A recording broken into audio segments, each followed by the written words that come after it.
అస్సలాముఅలైకుం. Hi, hello, నమస్తే. Let's cook with పర్వీన్‌కి స్వాగతం. మనం ఈరోజు మ్యాంగోతో మ్యాంగో ఖీర్ ప్రిపేర్ చేసుకుందామండి. కద్దు కా ఖీర్ ఎలా అయితే ప్రిపేర్ చేసుకుంటామో సేమ్ అదే ప్రాసెస్‌లో చాలా టేస్టీగా ఉంటుంది. సీజన్ వస్తుంది కదండీ! ఒకసారి తప్పకుండా మీరు ట్రై చేయండి. దానికి కావాల్సిన ఇంగ్రీడియెంట్స్ తయారు చేసే విధానం చూసేద్దాం రండి. Summer special mango fruit kheer. ఈ రెసిపీ నేను మీకు స్టెప్ బై స్టెప్ చూపిస్తానండి. చాలా టేస్టీగా ఉంటుంది. మీరందరూ తప్పకుండా ట్రై చేయండి. ఇంగ్రీడియంట్స్ ఏంటిదనేది నేను మీకు ఇక్కడ చక్కగా చెప్తాను, వివరించి రాసుకొని చేసుకోండి. 1 లీటరు పాలు. ఈ పాలను బాగా మరగనివ్వండి. ఒక 2 పొంగులు రావాలండి. కాస్తగా చిక్కగా అవ్వాలి. ఇదిగో ఇలా పొంగొచ్చాక మీరు నీట్గా ఇలా క్లీన్ చేసేసుకొని ఇందులో 3 టేబుల్ స్పూన్ల వరకు కస్టర్డ్ పౌడర్ ఒక గిన్నెలో తీసుకోండి. వాటర్ కానీ మిల్క్, రూమ్ టెంపరేచర్లో ఉన్న మిల్క్ కానీ చక్కగా కలిపి ఇదిగో మిల్క్లోకి యాడ్ చేసుకోండి. ఇది చెయ్యి ఆపకుండా కలుపుతూనే ఉండండి. ఎక్కడ ఉండలు కట్టనివ్వకండి. ఇలా మీరు కలుపుతూ ఉంటే ఉండలు కట్టకుండా చక్కగా స్మూత్గా వచ్చేస్తుంది. ఇందులో ఇలైచీ పౌడర్ నేను ఇక్కడ 1/2 టీ స్పూన్ వరకు యాడ్ చేస్తున్నాను. ఇలైచీలు అయితే ఒక 5-6 ఇలైచీలు యాడ్ చేసుకోండి మీరు దంచి, ఒకవేళ పౌడర్ లేకపోతే. ఇక్కడ చక్కెర 200 గ్రాముల వరకు నేను చక్కెర తీసుకుంటున్నానండి. స్వీట్ ఎక్కువ తక్కువ చూసి మీరు యాడ్ చేసుకోండి. ఇది మనం తీసుకునే మామిడి పండును పట్టి ఉంటుందండి. అది బాగా పుల్లగా ఉంటే కాస్త ఎక్కువ యాడ్ చేసుకోండి, తీయగా ఉంటే కాస్త తక్కువగా యాడ్ చేసుకోండి. కండెన్స్ మిల్క్ మేడ్ అంటారు, కండెన్స్ మిల్క్ అంటారు. ఇవి 2 ఇక్కడ టేబుల్ స్పూన్లు యాడ్ చేశాను నేను. ఒకవేళ మీకు ఇంకెక్కువ కావాలనుకుంటే యాడ్ చేసుకోండి. ఒకవేళ లేకపోయినా కానీ స్కిప్ చేయొచ్చు. ఉంటే మటుకు యాడ్ చేసుకోండి. ఇది చాలా మంచి ఫ్లేవర్ని ఇస్తుంది.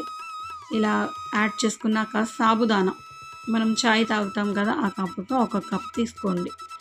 చక్కని కడిగేసేసి ఉడకబెట్టి ఇందులో మనం ప్రిపేర్ చేసుకున్న ఖీర్లో యాడ్ చేసుకోవడానికి. ఇది ట్రాన్స్పరెంట్గా అవ్వాలండి సాబుదానా, అంతసేపు ఉడికించండి. ఒకవేళ సపరేట్గా ఉడికించడం కాకపోతే మనము పాలు ఎలాగైతే అప్పుడు పొంగించుకుంటామో ఒక 2 పొంగులు వచ్చేదాకా అందులో కూడా సాబుదానా మీరు కడిగి చక్కగా 1 నిమిషం వరకు నానబెట్టి యాడ్ చేసుకొని పాలతోనే ఉడికించేసుకోవచ్చండి. చక్కగా ఉడికిపోతాయి. నేను ఖీర్లో అలానే చేశాను. కావాలంటే నా ప్రీవియస్ వీడియో ఖీర్ వీడియో చూడండి, మీకు అందులో ఉంటుంది. ఇదిగా ట్రాన్స్పరెంట్గా వచ్చేసిందంటే అయిపోయినట్టేనండి. ఇదిగో చూడండి, స్పూన్ మీద కానీ ఖీర్లో కానీ మీకు కనిపిస్తూ ఉంటాయి ట్రాన్స్పరెంట్ బాల్స్ లాగా. ఇది మంచి ఫ్లేవర్ని ఇస్తుందండి మ్యాంగో ఖీర్కి. ఇలా సాబుదానా ఉడికించి కానీ లేదా పాలల్లో ఉడికించుకొని కానీ మీరు యాడ్ చేసుకుంటే బాగుంటుంది. ఇది మనకు సంవత్సరానికి ఒకసారి వచ్చే ఫ్రూట్ కాబట్టికి ఒకసారి తప్పకుండా ట్రై చేయండి. ఈ ముస్లిమ్స్ పెళ్ళిళ్ళల్లో కద్దుకి ఖీర్ ఇచ్చినట్టే ఒకవేళ సమ్మర్లో పెళ్ళిళ్ళు అయితే ఈ మ్యాంగో ఖీర్ని కూడా సర్వ్ చేస్తారండి. ఇప్పుడు దీన్ని చల్లారేంత వరకు ఫ్రిడ్జ్లో పెట్టేసేయండి. ఈ థిక్నెస్ ఎలా ఉండాలి అనేది నేను మీకు ఇక్కడ చూపిస్తున్నాను చూడండి. ఇదిగో ఇలా ఉండాలండి. ఇప్పుడు మనం ప్రిపేర్ చేసుకున్న దాన్ని ఫ్రిడ్జ్లో పెట్టేసేయండి చల్లారేంత వరకు.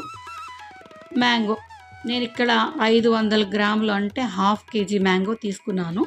అంతకంటే ఎక్కువ కూడా తీసుకోవచ్చు, అంతే తీసుకోవాలని ఏం లేదు, మీ ఇష్టం అండి. మీకు ఆ ఫ్లేవర్ ఎంత కావాలి ఖీర్లో అనేది దాన్ని పట్టుకొని మీరు యాడ్ చేసుకోండి.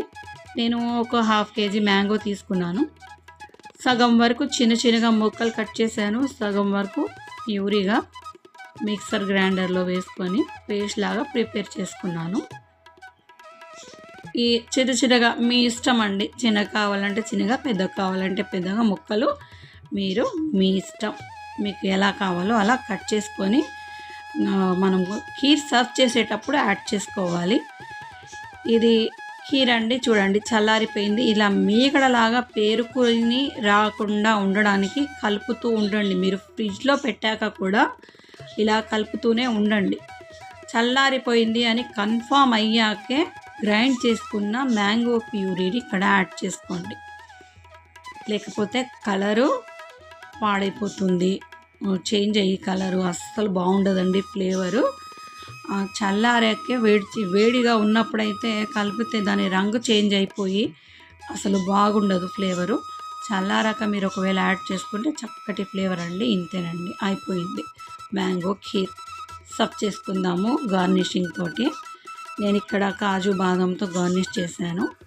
చాలా టేస్టీగా ఉంటుంది, యమ్మీగా ఉంటుంది. మీరందరూ తప్పకుండా ట్రై చేయండి. మీ ఫ్రెండ్స్ అండ్ ఫ్యామిలీ మెంబర్స్తో నా ఈ రెసిపీని షేర్ చేసుకోండి.